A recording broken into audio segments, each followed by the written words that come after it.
Welcome to Still with Purpose. This is Amanda and Christy.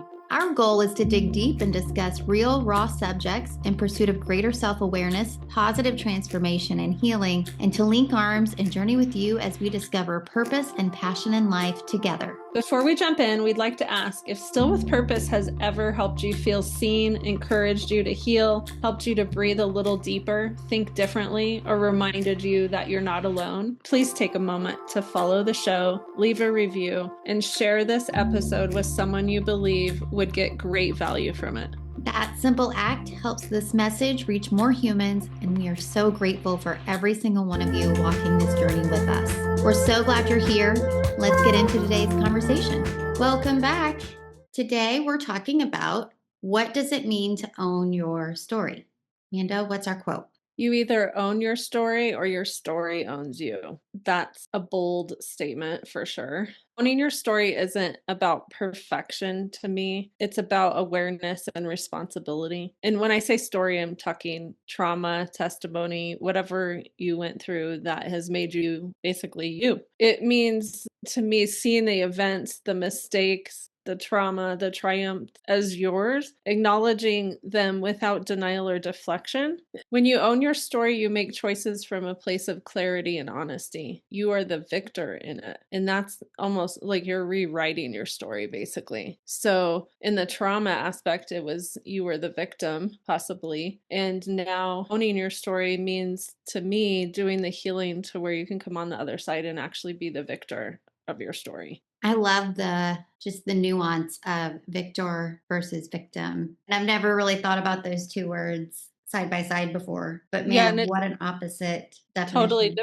Totally different way of looking at it. And the victim uses their story. You've talked about this in the past, is you get attention for your story. And if you can do the work to get on the other side of that, and instead of go for attention, go for God's testimony and God's glory and your healing and supporting others in their healing instead of supporting others and staying stuck in their trauma, which is a huge difference. And so how and why do we avoid our story? There's several reasons, in my opinion. It can be super painful to revisit the past mistakes or regrets. Denying parts of our story can feel safer than facing them. External expectations or how life should look can distract us from internal truth. It took me about 8 to 10 years to get to the point where I wanted to rewrite my book and add the biggest betrayal and loss of my life. And I couldn't believe I was in a second divorce and I had no idea what I was going to do. I had no idea if I could dream again. And I'm a huge dreamer. I'm a huge risk taker.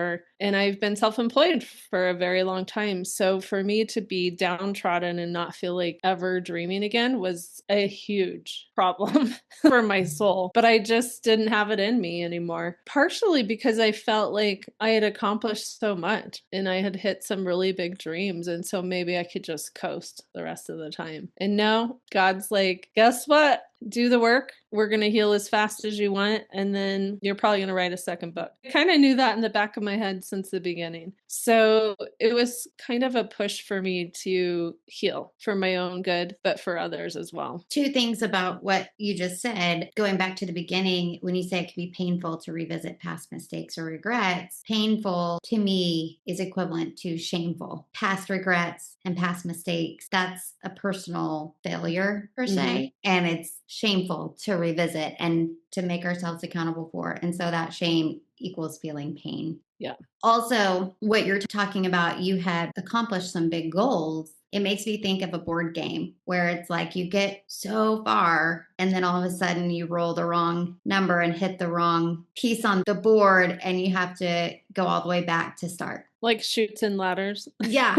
It's like, okay, go back to start, I consider Chutes and Ladders my life story for sure. And I feel it's weird because this year there have been some things that I'm like, really? Am I reliving this in terms of career? I don't know if people who understand this are going to be listening to this podcast, but a very early on boss in my career is now back in my career path. And it's feeling very much deja vu, but almost like, okay, you get to do this again. But it's kind of like a second chance chance in a way, So that's the way I'm looking at it. I'm being thankful about it. And like, okay, there are a lot of things that I look back on that I would do differently. So I'm going to be aware of those things now, this time around. Yeah, that's interesting. Have you heard the term déjà vu? No, Same thing happening. Like, well, you're not gonna leave this in, but same shit, different day. that makes sense though. Yeah. Um, Oh, and one more thing with the career thing. I've been fortunate enough to work from home for many years now, and now having to go back into an office for 3 days a week. I'm like, okay, feeling very much like years and years ago.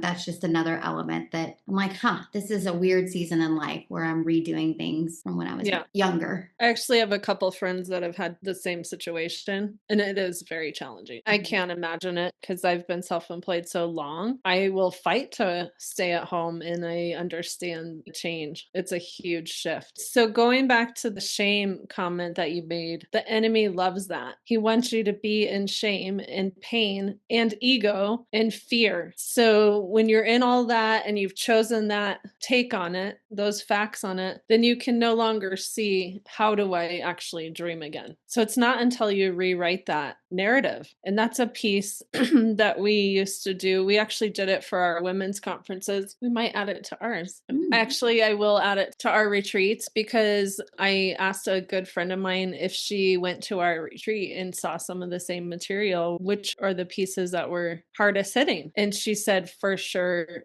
fact, meaning, and the narrative. And what that means is you're in charge of your narrative. You're in charge of saying you're a loser and a failure, or you loved hard and it didn't work out. And you still have more love to give, or you have so much more creativity to give. It's a narrative that you're in charge of. Now, when you're in the heat of the boiling of the loss, you might not get there for a bit, but eventually there's got to be some people speaking into your life that actually encourage you to, okay, this isn't where you want to stay, correct? What Yeah. do you actually want out of this whole thing? And it's so true. My mom recently got some news on her health, and she's choosing, I am not in charge of my life. Like, God can do whatever he wants with it. I could die in a car accident tomorrow. And her narrative isn't, he hates me.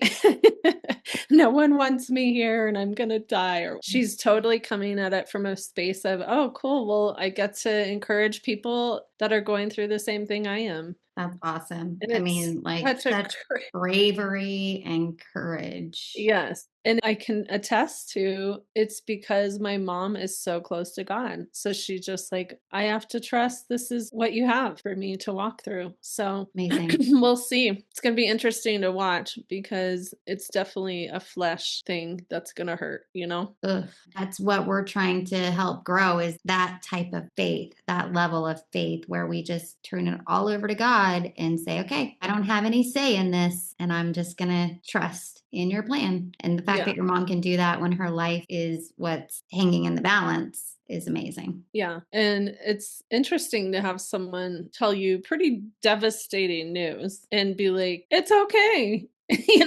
So basically it kind of tells you where your character's at. And that's what he says. He says, get really close to me in the good times and the bad, because when you have a challenge, it's just not going to take you out like it normally would. You're going to be girded up and powerful and ready for it. So going back to the story aspect, and I actually want to read the quote again, is you either own your story or your story owns you. So my mom's a great example. Is that going to own her or is she going to own her story? She definitely is dead set on this is going to be a testimony to God's glory. Let's watch and see what happens. None of us have control of it anyways, correct? So we might as well just watch and wait.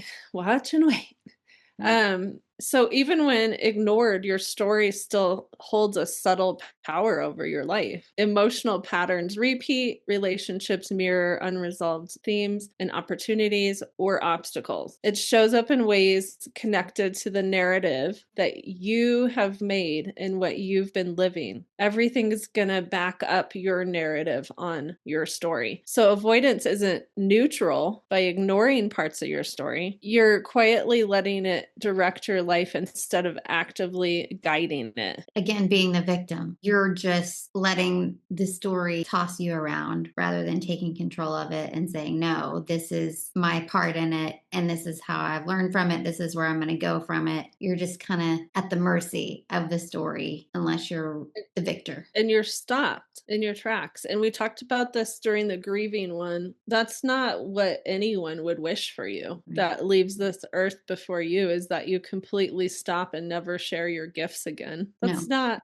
no one wants that. When they see you go through a huge turmoil, that is the last thing on everyone's mind. Everyone wants you to get up out of the pit. Now, a lot of people don't have the energy, desire, love that can help you out. So it's sometimes a very lonely place because you haven't surrounded yourself with friends that are actually supportive of you getting out of the pit. A lot of times, if we're in a victim mentality, we only have friends that are victims. Mm-hmm. So then when something really crappy does happen in our life, we're not close to God, then we immediately are in this cesspool of victimville. Well, and I think that's probably when people do hit rock bottom, you all of a sudden hit this low point and you look around and you don't have any support around you because that's what you've put in place in your life. And they're toiling around in their own stuff. Yeah. They have no energy to help you. And I think we say this a lot too, is you find God in your mess. I think he's okay with us being in isolation in that sense because it pushes us towards him. Mm-hmm. I don't think he's ever upset about that.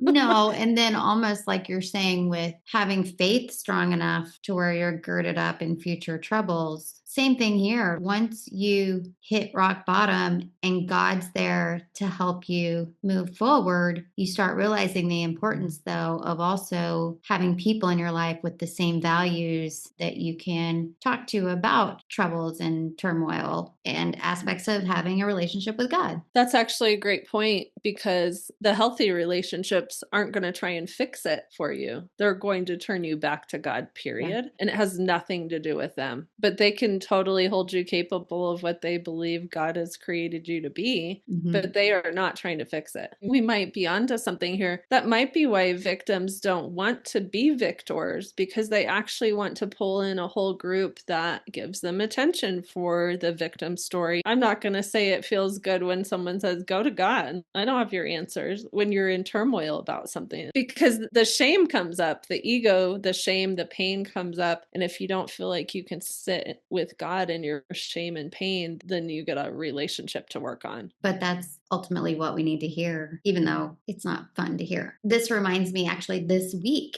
a great example of this. A friend of mine, she always says, what can I pray for you about? And I was actually saying, oh, really would like for our house to sell, which I've mentioned a couple of times. And she brought up from the movie Evan Almighty, if you're asking for patience, do you think God's just going to give you patience? Or do you think God's going to give you situations where you have to practice patience?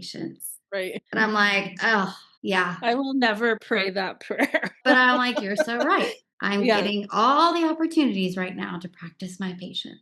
Totally. I've experienced recently just like insane miracles. You know, I talked about my mom's news. In the same week, I had like an insane financial miracle happen. And I'm not going to go into detail about it, but it was just like, again, it's not in the way I thought or wanted or prayed for. And it's such a huge weight off my shoulders. It's just cool because you never know how God's going to answer your prayers. You asked for these 5 things and this thing comes into play and you're like, what? Well, you're obviously here and working. I know that. But also, what about this, right? Yeah. So then I read the next day in my devotional. If you guys don't know Oswald Chambers, he's old school. His book is My Utmost for His Highest, and he is so solidly in your business on a daily basis. It's such a good plumb line for every morning. It's definitely not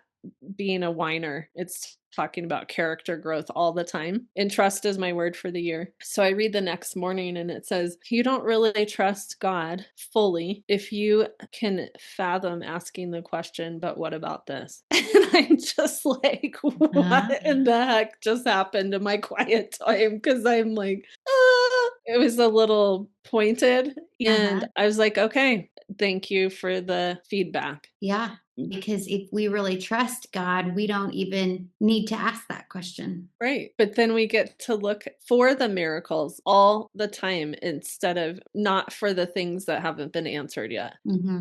Almost feel like he's not stubborn. I know that he's not a stubborn child, but when you ask your kid to do something, they take even longer because you asked. It's a stubbornness. Hmm. And I feel like the more we ask, it just creates, okay, you got another 5 days added on. Yeah. Or like when you're on a road trip and the kids are like, "Are we there yet?" And it's like, "You ask me one more time and maybe I'll take a Yeah. detour."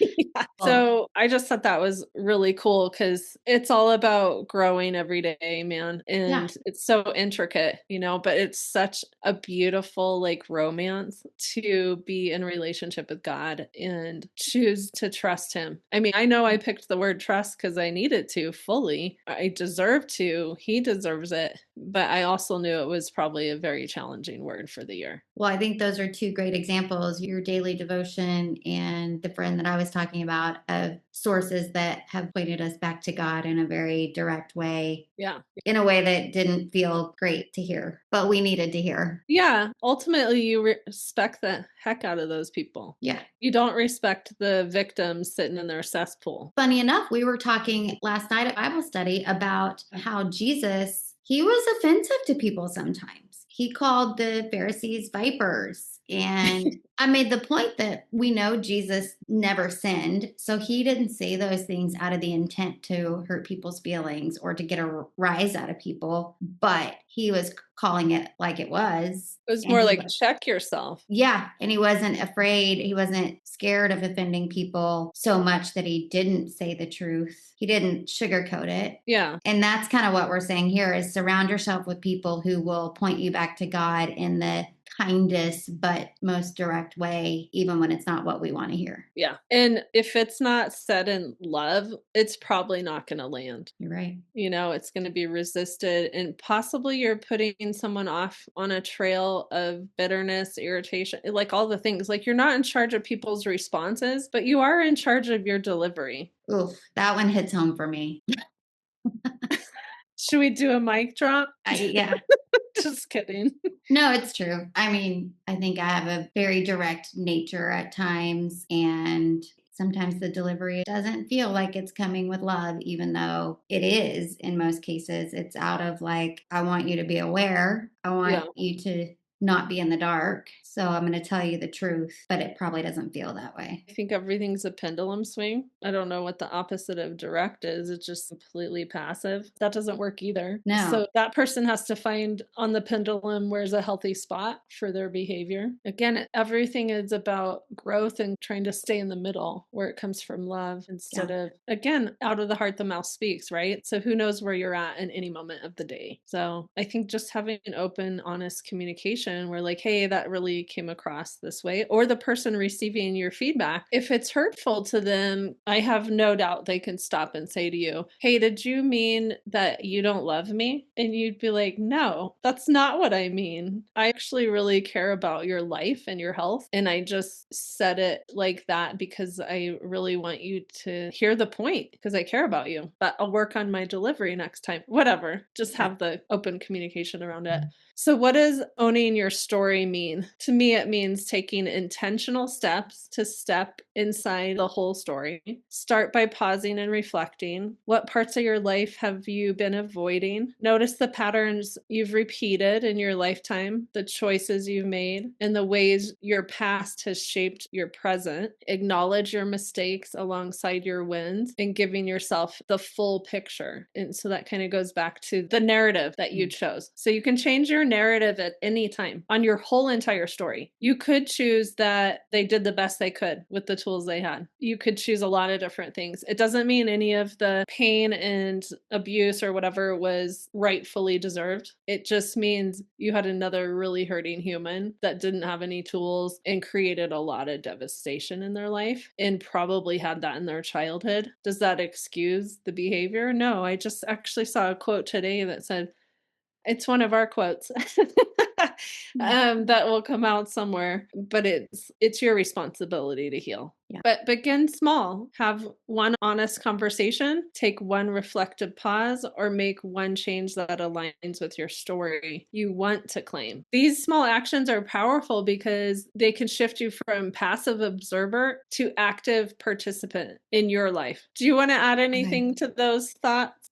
I love that last line. These small actions are powerful because they shift you from passive observer to active participant in your life. That's clear definitions of victim versus victor, right? Yeah, and owning your story or having your story own you. Yes, There's such a powerful shift there. totally. And people need to hear your story. As soon as you get out of shame, just take baby steps, you guys. Take baby steps and share it with one person. Share it at your Bible study group. Share it at a small group. Just Mhm. keep sharing and practicing sharing because then you'll get feedback for that was super powerful for me and it helped me for months to hear your story. Mhm. I finally started dreaming again. And that's who my people were. I knew they weren't going to allow me to not dream again or use my skill sets. Well, I feel too like Satan loves to keep us all in shame, like we've established, loves Yep. to keep us all scared of sharing our story. And then if you think about where the world is at today, people aren't feeling too positive or too triumphant about a lot.